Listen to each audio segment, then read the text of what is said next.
Okay, about learning languages when you're long in the tooth, that means not so young, old. It's not easy. We don't have a long decades in front of us. Yeah, depends on how old you are, but anyway, you don't think that, my mind is so agile and supple, whatever, and you convince yourself that, yeah, maybe it's due to that. Most of the time it isn't, but anyway, you have reason to make excuse for your failure. And there are some caveat. Uh, if you already learned other language on a very high level, you're more confident, you have more experience, and you know that it takes time. The major problem is that people don't take into account that in order for you to learn in the most natural way a foreign language, you need to fucking slow down. It doesn't mean not to study. I don't call it study, not be exposed to the language in a meaningful way. It means you're not in a situation where your brain can make sense of what it's hearing. In order to make sense of what your brain is exposed to, you need to have a language is not far from your level of understanding. And if you're a complete beginner, you should be exposed to something that, through picture and some method of translation, but is gradual. Everything is gradual. There is a meaning for what, there is an order of progress. You don't learn how to say kill before you know how to say fish, and you learn to say fish if you cannot say I want. But many people think that watching videos on YouTube is learning the language. No, because it's haphazard. In order to have, even children don't have a casual exposure to languages.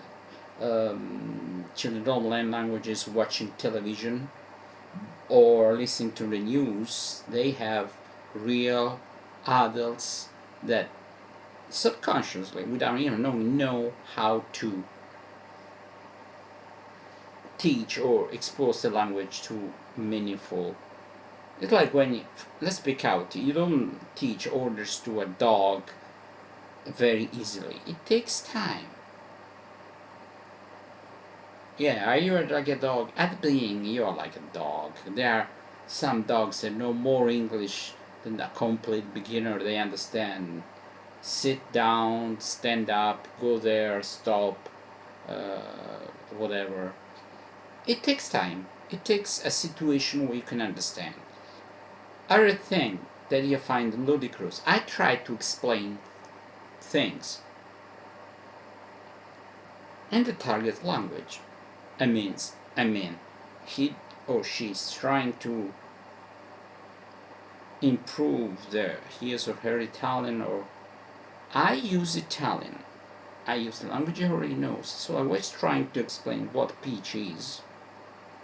And it's a good exercise. No, they move on and look up on the web or in a dictionary. Completely wrong. They think the important is to, no, the important is to be able in real life to have an intuition and let people explain to you in the language. That's why you improve your vocabulary. No, look up. I give information about the what is, you know, the, yeah, now I lost for another shell, the, for Christ's sake. You think I know a language, but if you don't speak it every day, the peel, yeah, the peel, let's say there's another word, the skin, huskies for the skin or the peel, I suppose. I think it's kind of velvety, the fruit has a kind of reddish color, the fruit itself. In the middle there is a seed. This is elongate. You can understand it's a peach. No, you just wanted to say, oh, what it is that? No, that's completely wrong. Second thing, force people to speak a language we're not ready. It doesn't work like that. For a child, for a baby, it takes 1.5 years, 1.5 years to start mumbling his or her first words. And it doesn't make complete sentences. Mama, papa, I don't know.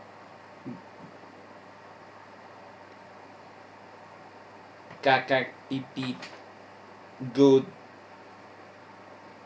Things like this.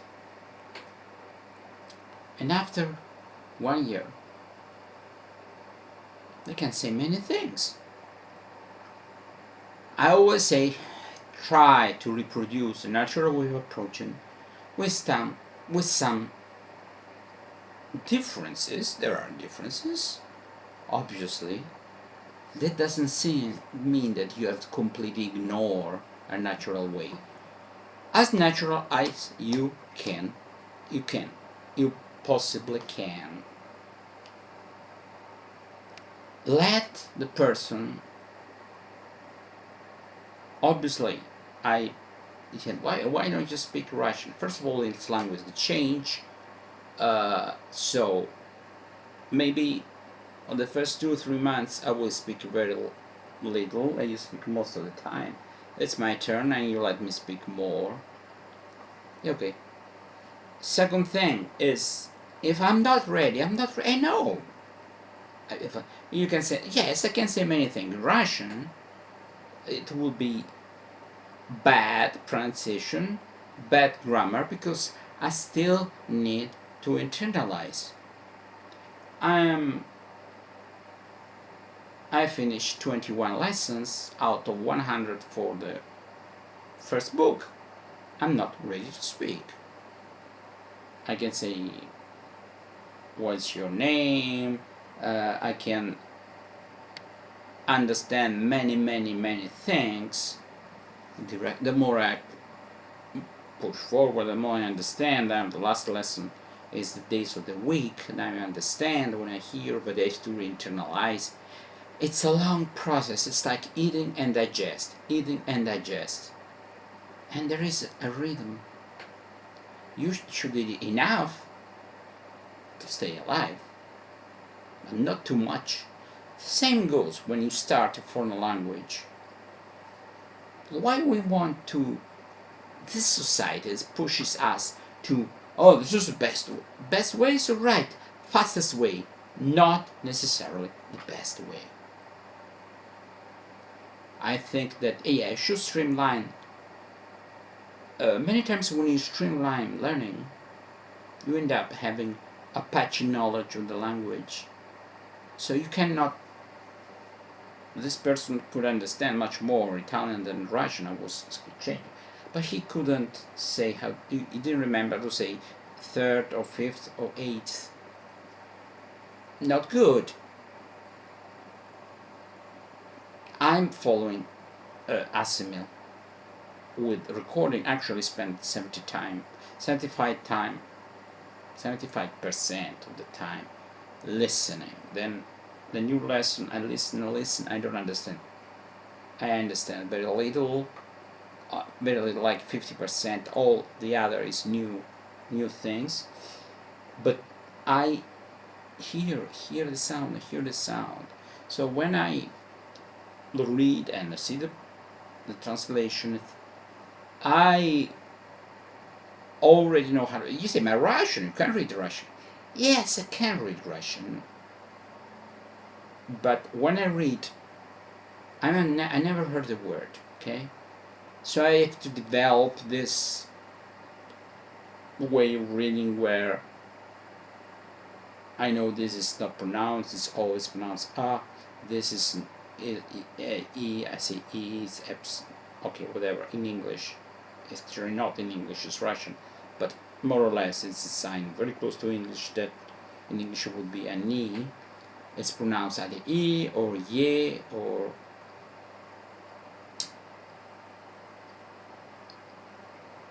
ah, but I don't have this ability, I have to think. It's a bloody mess. But if you listen to the lesson before, even if you don't know, you're exposed to the sound, you get familiarized with the sound, and then and you use your insight, something you don't understand, something you've already done. Okay, it's this, it's this. It's an effort. Make an effort. And then make no effort with you. I listened to the old recordings, the previous recordings. No effort at all. But I enjoy the fact that some things in Russian I can hear and understand everything. I fix the pronunciation. I internalize the tone, the musicality. I recognize the musicality. Even I spoke with different people. I listen to the recording, and there is kind of musicality. The more you're exposed to that musicality, the more the way you speak will be close to that musicality. The more you're exposed to all of the sounds of the language, the more you're likely to reproduce them. It's not a given. I have a problem with the E, Russian, kind of guttural E, but with some and they repeat 100 times. I'm not ready. Don't push. I don't push anymore. If somebody's learning Italian, is not learning ñ, okay, take it easy. Okay, you try it. Tomorrow you try more. You will hear the sound several times. Not necessarily there. Some changes happen over time. Okay? There's no way you can spend a whole afternoon listening to that sound and I've internalized the sound. I know. No, it takes time. It's repetition. Brain lenses. I've been exposed to that thing several times. Even not continuously, but then not forget. Oh, again. Okay, it's time to put this into a long-term memory. It's something our brain does automatically. Okay? So, even we don't want to learn something, we are exposed to learn. We want to learn something. We are not exposed and we don't have repetitions of that. We forget. So, it's not if we want to learn the language or we don't want to learn the language. It's like, I am under the sun. I don't want to get tanned. If you don't want to get tanned, don't be under the sun.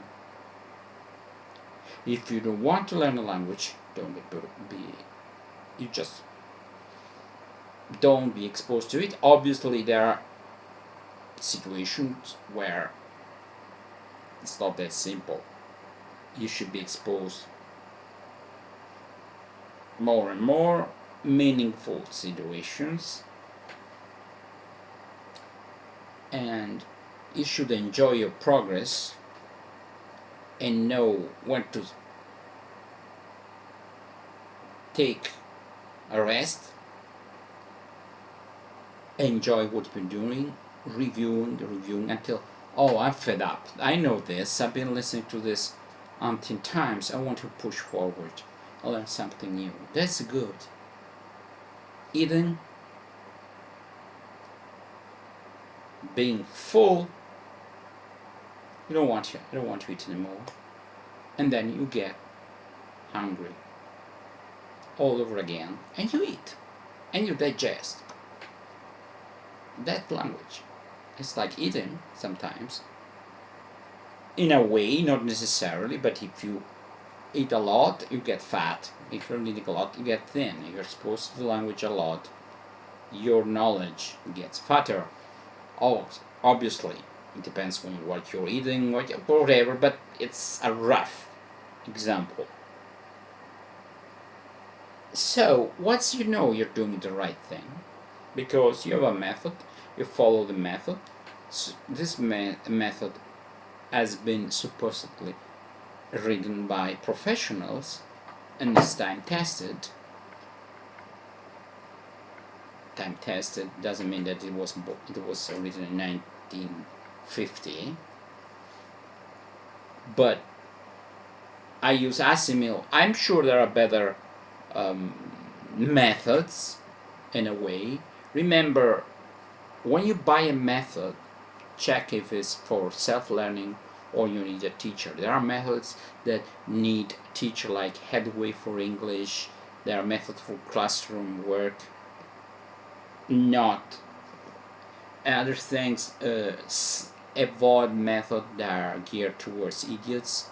They are for tourists, and they don't have the audio part, and there's too much grammar and no practical lessons. Nowadays, most of them have a lesson with exercises. Not bad. Writing should not be done so much. When I learn Russian, I'm writing the cursive. That's a good exercise, but being exposed too much to reading and writing when you haven't been exposed to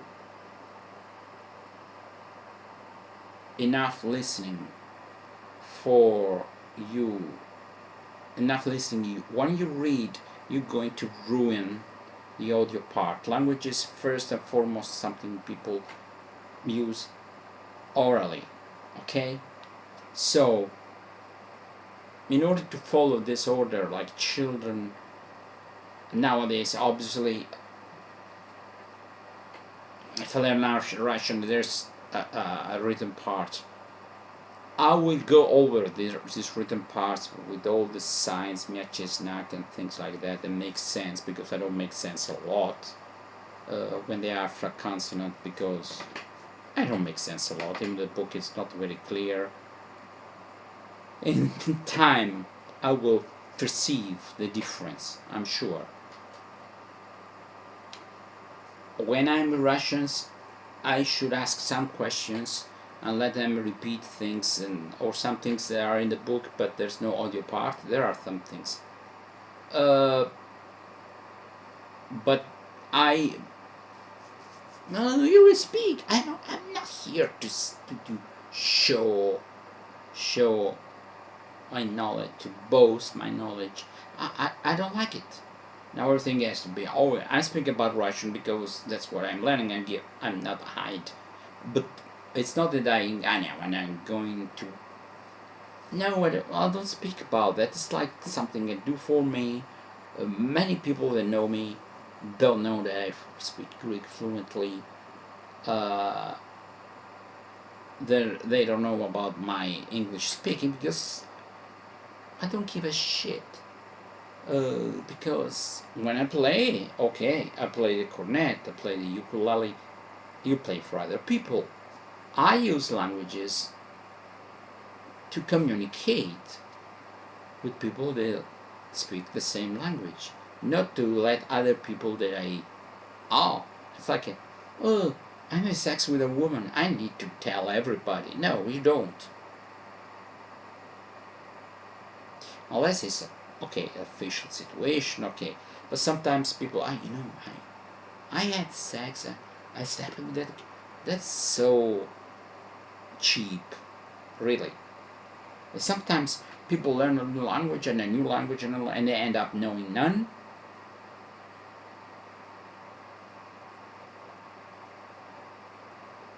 Too many languages, just not possible. I speak Italian and English. My Greek was very, very good. Modern Greek, now it's not that good. Part for the course. Normal. My Russian is like 45 days, 50 days. Takes time. Some people want to, oh, why don't you speak Russian? I say, how long have you been learning Italian? 1 year. Yeah. You don't remember how to say fifth in Italian. And should I speak Russian after 50 days? Because everybody knows that Russian is a quite easy language. Phonetics is easy, grammar is easy, words resemble like Italian, just a little bit of difference, but it's easy. It's not. That's the beauty also. When you learn, okay, what a fucking achievement. I can speak Russian, but it's something with myself.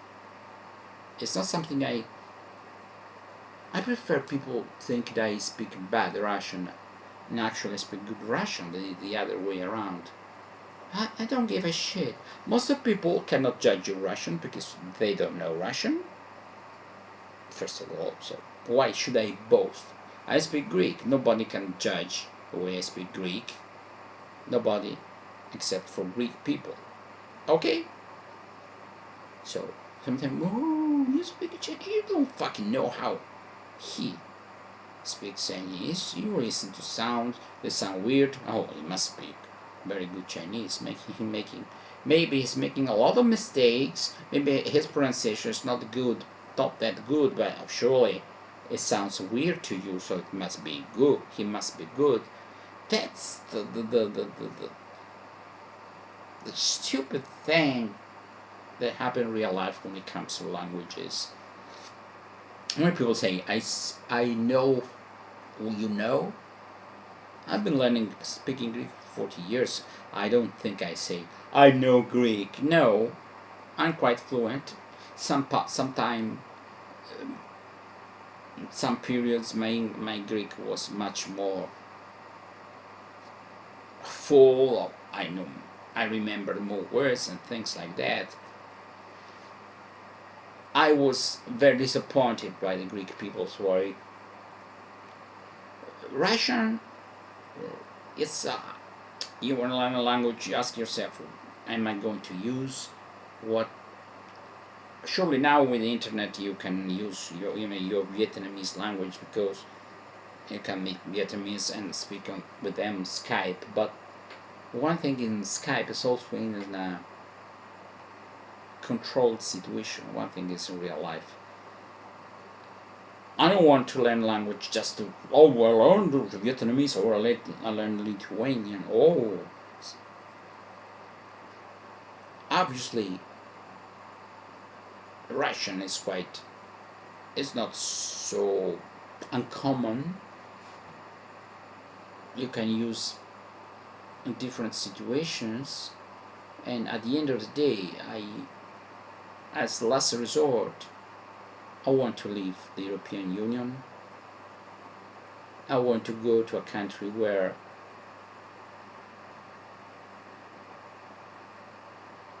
there's no LGBT agenda, where they don't tell us if we need to be injected with that kind of treatment. And I know that's political, but this is one of the reasons why I learn Russian. Okay? Obviously, they're not waiting for me. Maybe I learn Russian, I speak Russian very well.